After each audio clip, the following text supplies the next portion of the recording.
Mga hotel sa Baguio City halos fully booked na ilang linggo bago ang highlights ng Panagbanga Festival 2026. Ang detalye sa report.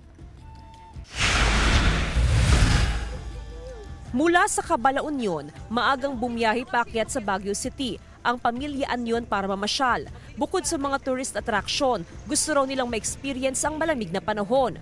At hindi naman daw sila nabigo dahil cold weather ang sumalubong sa kanila sa City of Pines.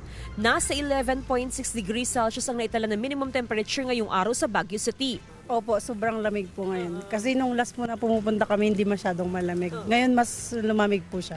Hanggang sa mga susunod na linggo, asahan pa raw ang pagdami ng mga turistang aakyat sa Baguio City, lalo pat marami ng nakalatag na aktibidad para sa month-long celebration ng Panagbanga Festival 2026. Sa monitoring ng BFFFI, ngayon pa lang ay nasa 80 hanggang 90% na ang booking o reservation sa mga hotel para sa Pebrero. Halos punuan na rin ng mga transient house. Mataas no yung ating occupancy. We can only speak for the hotels no. As far as the transients are concerned, I believe malakas din yung transient natin ngayon, lalo na dun sa mga naghahanap ng budget-friendly accommodation. Panawagan ng BFFFI sa mga turista na maaga ng planuhin ang pag-akyat sa Baguio City para hindi mamroblema sa matutuluyan. Is to plan their trip ahead.